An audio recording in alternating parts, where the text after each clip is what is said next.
yanaendelea katika Northern Kenya, na nitarudi hapa tena. Baadaye nitaenda Garissa kesho, kwa sababu pia na kule tuko na shughuli ya miradi ya maendeleo ya sehemu hiyo, na nitarudi tena hapa Northern Kenya kwa miradi mingine, kushughulika na programs ya maendeleo ya sehemu hii. Kwa mfano, tumemalizia kujenga airport ya Wajir, na nashukuru county government ya Garissa kwa sababu ya kujenga terminal building ambayo sasa imekamilika.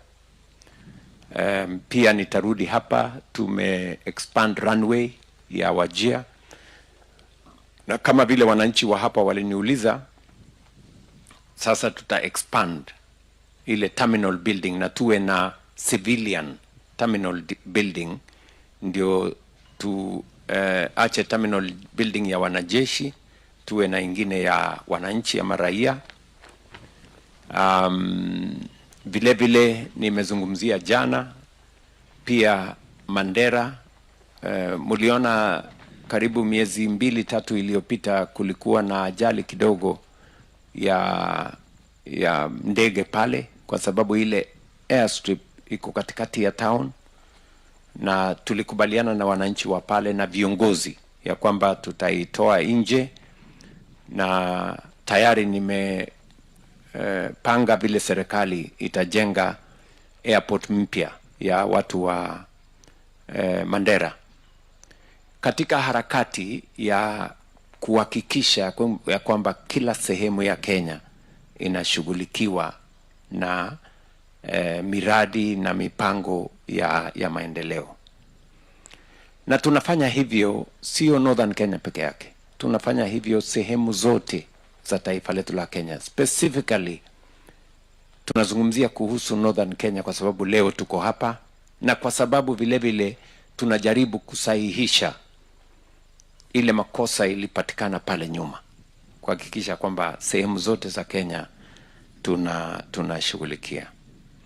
Mimi nimefurahi sana leo, pia nimeenda kufungua hospitali ya level 5 ya Wajir, na nataka niwapongeze viongozi wa hapa, hasa governor wa hapa na members of the county assembly kwa kufanya kazi mzuri ya kujenga hiyo level 5 hospital. Ile nimekubaliana na wao ni kwamba tutawasaidia katika equipping, kuweka vifaa ya kuhakikisha kwamba hiyo hospitali inahudumia watu wa Wajir. Na tayari equipment ambayo tumetoa kama serikali ni karibu milioni 300 ikielekea 500 ya matumizi kwa hospitali za watu wa Wajir. Different x-ray machines, digital x-ray machines, CT scans na yale mengine ambayo yanatumika katika mahospitali zetu. Tumekuwa na changamoto pale nyuma ya vifaa kupatikana, but we developed as a government an innovative equipment deployment mechanism that does not put a strain on either the county or the government or the facilities, but they are done in a manner that is mutually beneficial between the private sector and the public sector. So mimi nimefurahi sana kuwa hapa katika county hii na katika sehemu hii ya Northern Kenya, na mimi nataka niwaeleze wananchi wa Kenya kutoka hapa Mandera, mambo ya afya ni mambo ya muhimu sana. If there is one thing that I am very, very passionate about, is the health of the people of Kenya. And I can see with clarity the opportunity that is there for us to equalize all Kenyans so that we can live by the constitutional imperative of Section 43 of our Constitution, that health is a right of every citizen, irrespective of their social or economic background. And that is why we have deployed as government the largest program in the history of Kenya is universal health coverage. Today we have 31.5 million Kenyans registered. The largest program ever. And I want to say this, that the universal health coverage we are driving in Kenya, the innovation that we have put in, the digitization, the deployment of technology, what we are doing with supply of commodities, what we are doing with deployment of equipment will be the most progressive universal health coverage, not in Kenya, not in our region, in the world. Mark these words. You will come to know what I'm saying is the correct position one day. What we are doing in Kenya, we have worked with many countries. I was in Egypt, Ghana, and different places. What we are doing in Kenya is transformational. It is transformational. And that is why I want to assure this nation that we know what we are doing. You know? We have many partners. I will give you an example. We've had the challenge of COVID before. We now have the issue of Ebola. But I want to assure this nation that the government of Kenya has made adequate arrangements. We have deployed every arsenal that we have to make sure that we protect Kenya, that we deal with the challenge. We have made preparations for isolation units, for surveillance, for treatment. In 23 counties, we have activated different mechanisms, and different hospitals have been already set up to make sure that if there was a case of Ebola in Kenya, we would know what to do with it. As I talk to the country this evening, we are screening every day any visitor who comes to Kenya. All our borders are on high alert. All our borders, land borders, air borders are already activated. There is surveillance, there is screening. On average, we screen close to 3,000 people every day who either come to Kenya or are in transit, to make sure that those who show symptoms, we quarantine them, we isolate them, test them.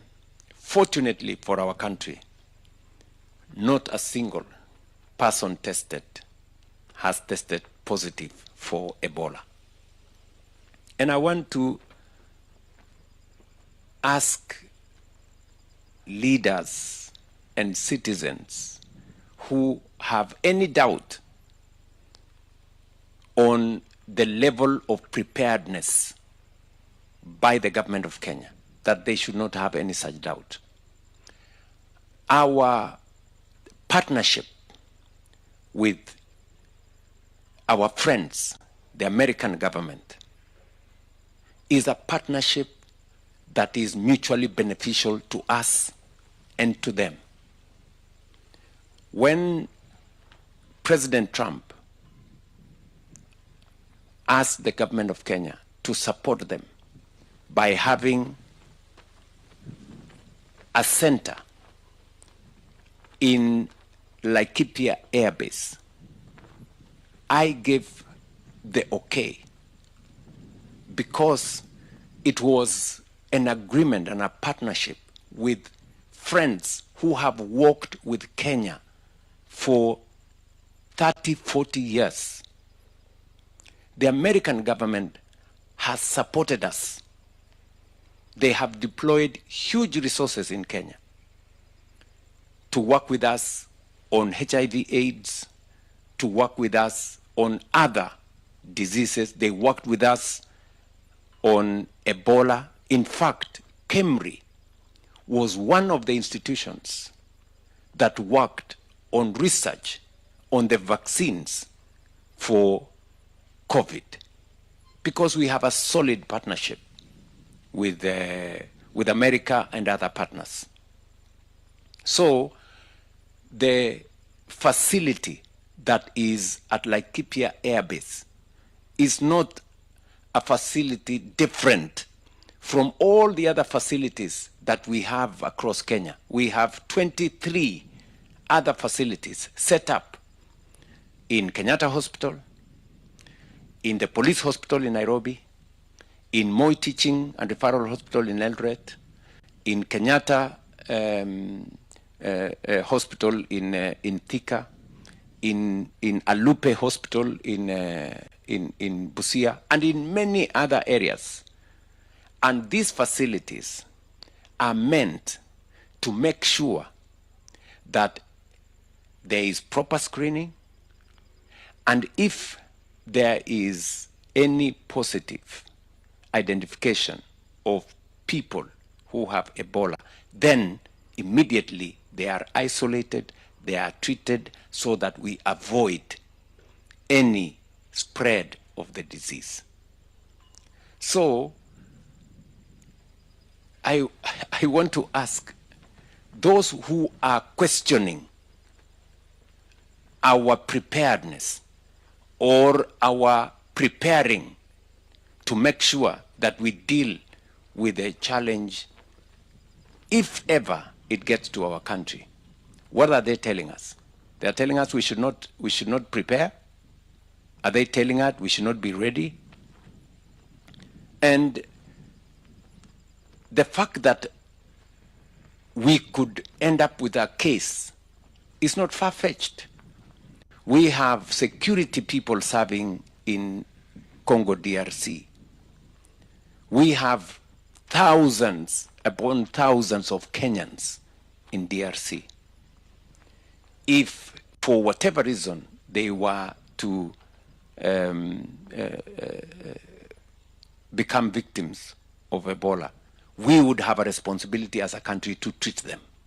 We would have a responsibility to our citizens to make sure that we take care of them.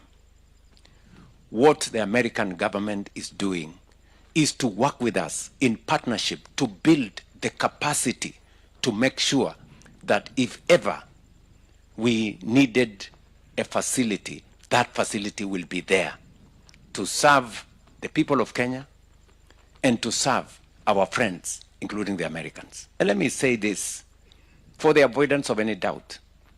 This is not the first time we are doing such a facility with partners. During COVID, we built a whole facility at the UN headquarters in Nairobi that served people from different parts of the world, members of the UN family, others who were in need. They came, they were served in Nairobi.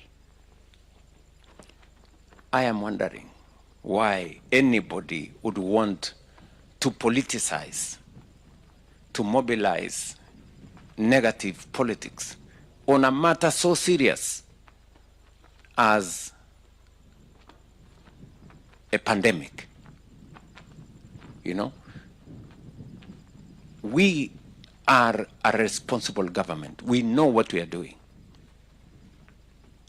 So people should relax. You know, politicians should avoid reckless, unnecessary talk that doesn't mean anything. I am very confident about what we are doing as a country. I can assure the people of Kenya that the agreement between the government of Kenya and the American government is for the good of our country and for the partnership that friends like the American government have demonstrated to us over time. They have deployed huge resources. They've given us a grant of close to 200 billion Kenya shillings to support the building of our health infrastructure. They've done it before. It's not the first time. They're doing it again because that is the nature of international solidarity. That's the nature of friendship and partnership with people whom you share common values, like the way we do with the American people. So I say this just to make sure that anybody who wants to know what it is, this is from me. The same way I am serious and committed about making sure that every citizen, irrespective of their financial or social status, has access to health. It is the same commitment that involves our commitment to dealing with pandemics, including Ebola. So, sorry if I have gone too far into other manenos, but I think it is the security of our country that is at stake, and that is why I must speak candidly about this. Nitawapa nafasi wanahabari wenzangu ambao wamekaa kwenye panel. Labda nikimpa nafasi Fahad na Saman pia. Excellency, welcome to Wajir. Asante. I am Mohamed Saman, an Arsenal fan also from Wajir. Karibu sana. My question is, during the Madaraka Day exhibition week here in Wajir, for the first time ever, a child in Wajir has seen an emerging technology. Like, in fact, a kid from Wagberi Primary saw a robot for the first time. What is your government doing to ensure that remote areas like Wajir are not left behind in the ever-changing technology world? Thank you so much, Excellency. Thank you, my friend. Very progressive question. Just so that you know, we are rolling out a national program of making sure that we expand our fiber optic connectivity across Kenya so that we can use the digital platform to bring on board technology, you know? And so when I talk to the country about what we are doing on the digital space, it is because I believe that the future of our nation is going to be driven by technology. And that is why I said in my statement today that my pride is that the first grade 10 cohort, 52% are actually students enrolled in STEM subjects. The people who will do exactly what you're saying, they will want to know what a robot is. How do we use a robot? How does technology change the way we deliver things? In the hospital right here, when I went to open the hospital this afternoon, we were being shown a drone that is going to be delivering blood from one facility to another. That's going to delivering critical medicines. If there is, for example, a critical patient in Bute, you know, a drone can deliver the correct medicine within half an hour. If you were to use the road, you would maybe possibly take 3-4 hours, you know. So we are making it easier to save lives, you know, to serve people much more faster, much more efficiently using technology. And that is why we must train, we must provide facilities for students, for pupils, to create pathways for them to be able to do STEM subjects that will give them the possibility to deal with the technology you're talking about. So we are spot on. We are not only doing the right thing with curriculum, and that's why, you say it's Saman? Saman. That's why I am a great believer in competence-based education. You know, for a very long time, we took kids to school to pass exams. You know, that's not all, because all our students are not gifted the same. Now we have 3 different pathways. So recognizing that our children are gifted differently. There are those who are gifted in arts. There are those who are gifted in STEM subjects. There are those who are gifted in sports, you know, and we must develop all those talents so that we can have a wholesome society. And that is why I was saying today in my statement that it is now clear to us that if 52%, and our intention is to drive it to 60% of our students, we will now be developing students who are not only good at passing exams, they will do critical thinking, they will do problem solving, and then they will be able to leverage on technology to be able to make our country better. Remember, I have said that no society can progress beyond its capacity to think. You know, if it's the knowledge we are building, how do we create new knowledge? It's through education, training, and through research. So I quite agree with you that no part of our country is going to be left behind. That's why we are changing the curriculum.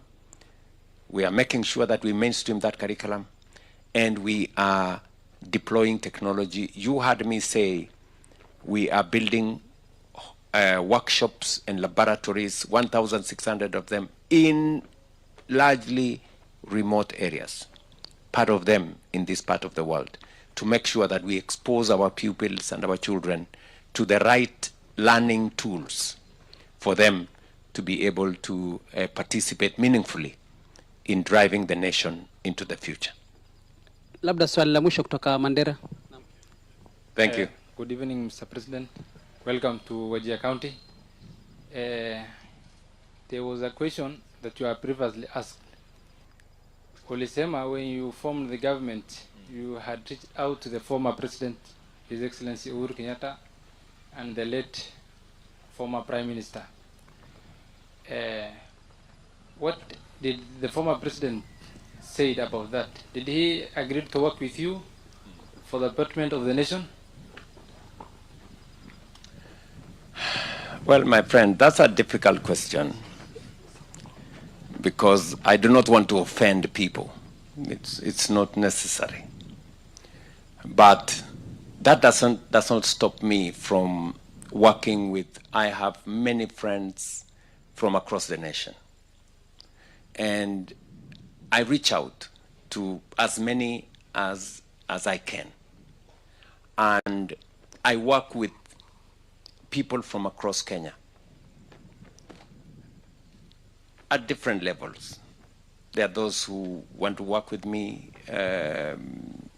because when I thought of how do we move Kenya to the next level, and when I was developing the thinking of Kenya even beyond William Ruto, you know, as we look at Vision 2030, 2030 is right here with us.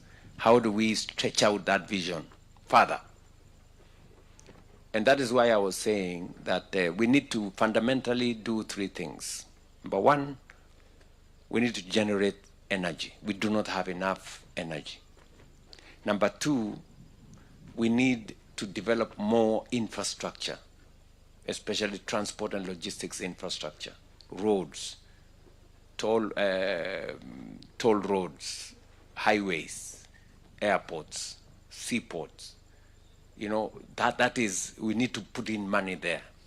And then thirdly, we are still a country that is food deficient. We still have too many people in Kenya who don't even have enough food. There are too many. And that is why we have to do irrigation. And it's the reason why I have said that we need another 2.5 million acres to be put under agricultural production for food security and also for our exports. And that is how this region comes into the equation of food security, whether it is livestock or crop agriculture, this region, through irrigation, will actually be the next frontier.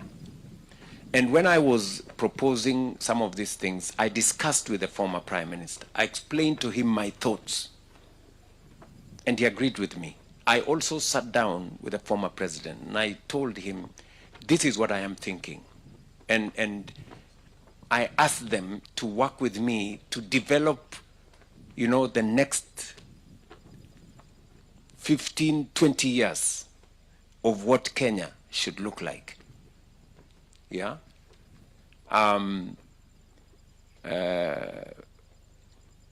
We will continue to work with everybody who wants to work with us.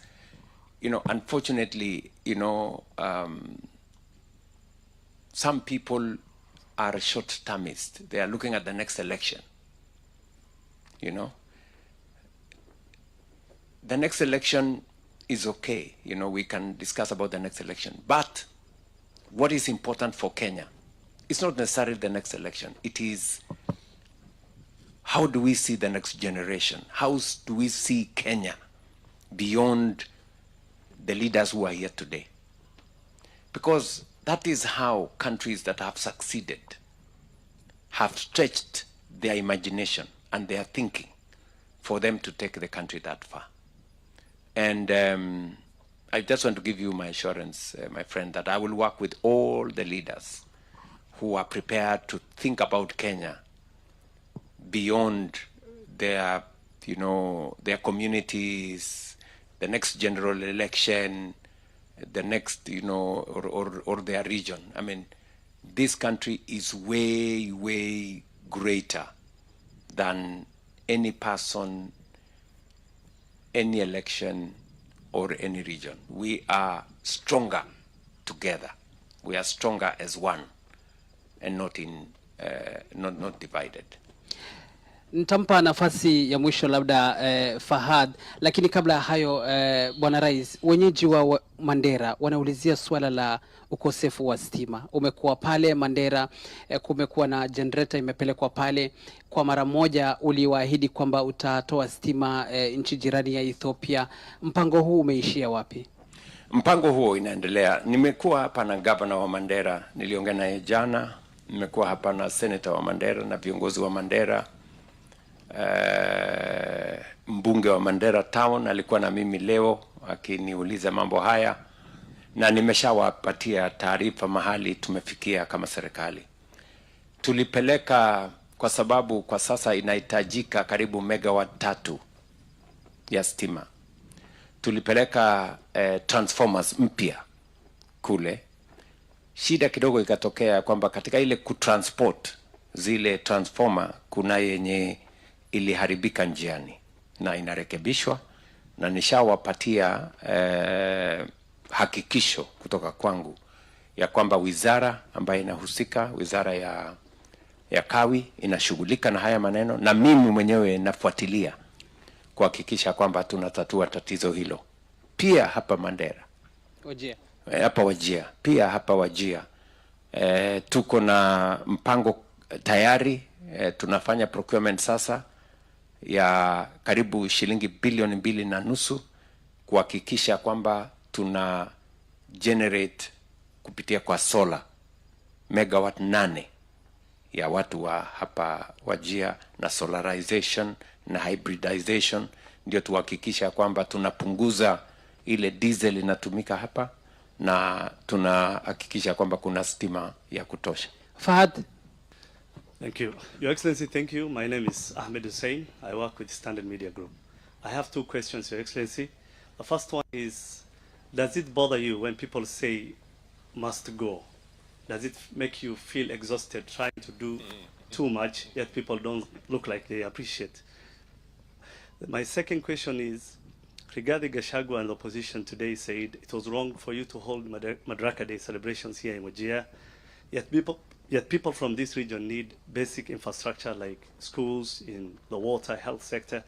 They blamed the local leadership in the northeastern region for failing the region, rather than the successive regimes that you paid, you rather apologize for?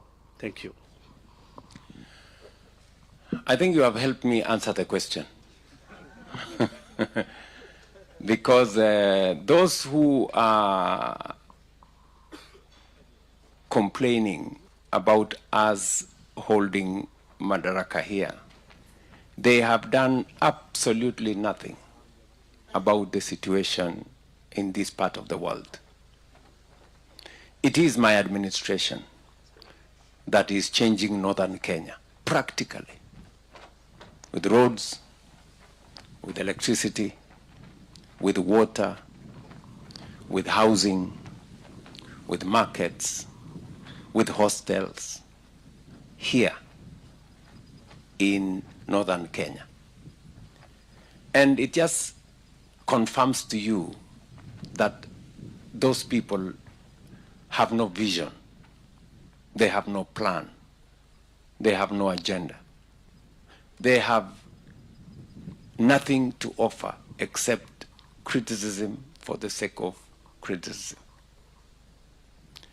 And they will blame everybody except their own ignorance and their own incompetence. When those people had an opportunity to lead, they did nothing about northern Kenya. Absolutely nothing.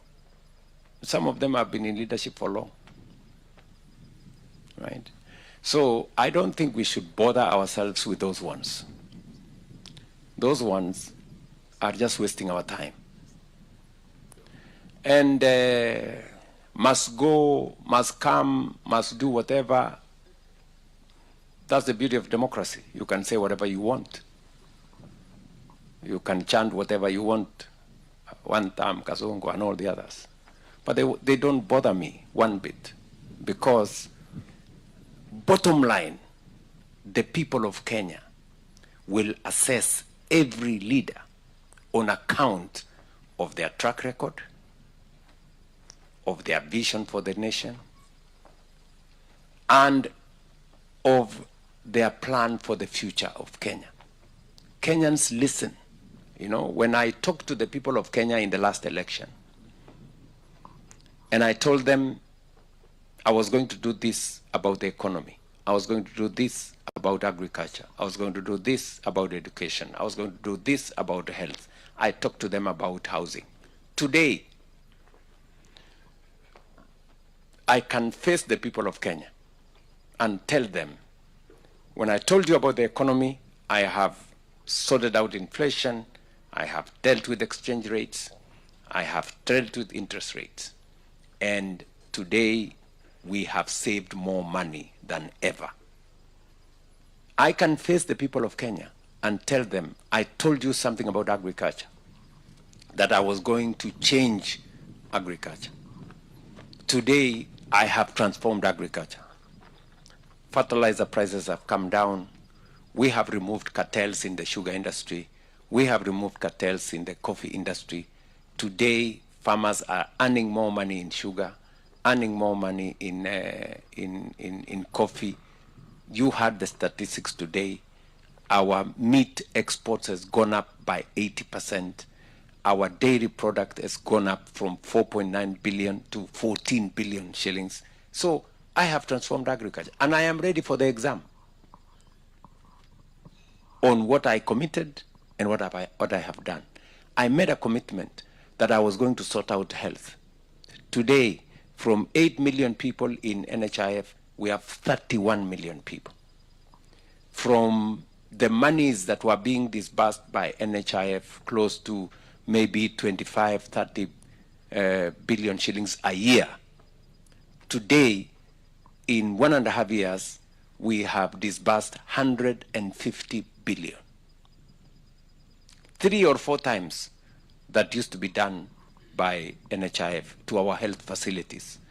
Yesterday, just yesterday, SHA disbursed 12.7 billion Kenya shillings to all our facilities in Kenya. When I told the people of Kenya we were going to have a housing program that was going to bring dignity, today Kibera is changing.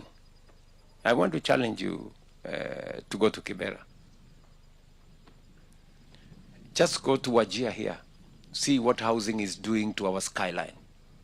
See what housing is doing to our markets. See what we are doing in our hostels. So my housing plan was not talk.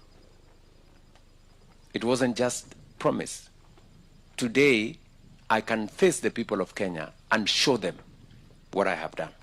I told the people of Kenya I'm going to change education. We had problems in CBC. You know, we had problems in teacher recruitment. We had big problems in funding model. Universities were closing down. Today, that has changed. Today we have competence-based education. It's working. Today we have hired 100,000 teachers, the highest in the history of the Republic of Kenya. Today we have a university funding model that is getting our universities out of insolvency. That is the kind of track record Kenyans will vote for. And every leader should be able to put their track record on to the people of Kenya, you know. So that's how you transform a nation. You don't transform a nation by, you know, must go, one thumb, and all the other sloganeering. That is, in fact, what has stalled this nation. As Korea moved on, as Singapore moved on, as other countries moved on, we were stuck in leadership that does not have a plan. I want to ask you, my good brother, those people,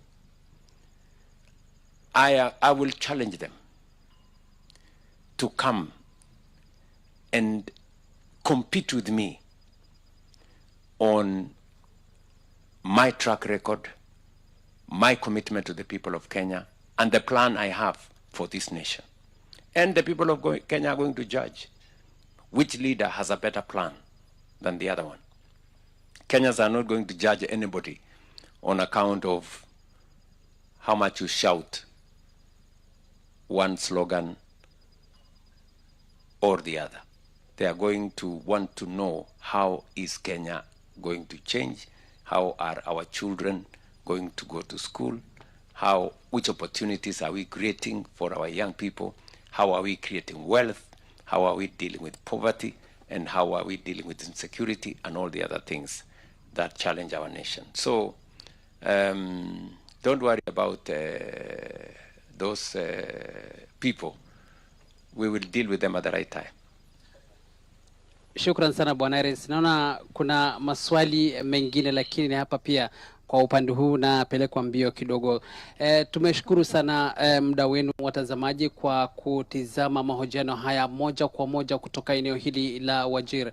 Na bila shaka rais alizungumzia mambo mengi, yakiwemo kuzungumzia au kuangalia upya swala la Wagala, Malkamare na bila shaka mauaji ya Garissa. Baadhi ya mambo ambayo amezungumzia pia ni mpaka wa Kenya na Somalia, na amesema kwamba tutazidi kuzingatia hali hiyo japo si wakati sahihi. Kwa hivyo nitampa mwenzangu labda Faisal akimalizia. Ngenipatia kidogo one time bana. Gender equality. Mr. President, we cannot talk for 1.5 hours without discussing the marginalized groups. And we haven't discussed. So please, the article of the Constitution, the Article 54, gives employment 5% to people with a disability. And as a country, we are at 2%, which is very unfortunate. So as your administration, what punitive measures are you putting in place so that people with a disability are inclusive in all employment, whether government or public institution? The other thing, Nyota Fund has really supported our youth. Do we have empowerment program for people with disability? Thank you. Thank you very much, Halima.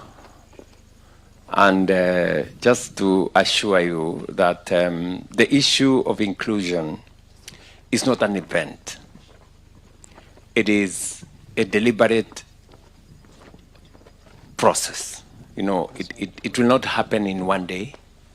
And I agree with you, maybe we need to do more. In fact, as part of driving affirmative action around marginalized groups, I have set up an office right in the presidency to drive the inclusion agenda, especially of marginalized groups. We are seeing how we can extend more bursaries, you know, to the marginalized groups. We can extend more opportunities. And maybe that is something that I will take home as some homework for me to work on it, so that we can accelerate it. We can accelerate it more. And on the last issue about empowerment of the same categories of Kenyans, it is still what I have told you, that it is work in progress, and that's why I have asked the head of public service to personally lead that exercise, so that we can bring on board people who feel they are not part of this equation. Even as we do what we are doing in northern Kenya, we must do it also for all the other marginalized sectors of our society. But allow me, because of time, to say I'm truly grateful. Thank you very much for taking your time to listen to me. I know there are many listeners out there, people from different parts of Kenya. I want to tell the people of Kenya that Wajir is a great place. It's a wonderful city. And because what I have seen here, as I have done in the past, you know, there are great opportunities for people for investment in Wajir. I want to encourage investors to come and invest in this part of Kenya. We will, as I promised today, we will be working on building a university here that is going to harness the rich history of this county. A county or a town that was set up in 1912 is one of the oldest towns that we have in Kenya. And so I want to encourage more people to travel around Kenya. Let us sample our country. Your village is good, but maybe you want to discover the next village. And you might find that there is something to share across Kenya. So asanteni sana, nawatakia heri. Thank you, good people, for all the engagement that we have gone through. If I have fallen short of answering some of your questions, it was not intentional. It was in the course of doing business. Asanteni sana, and I wish you well. And good night. Asante.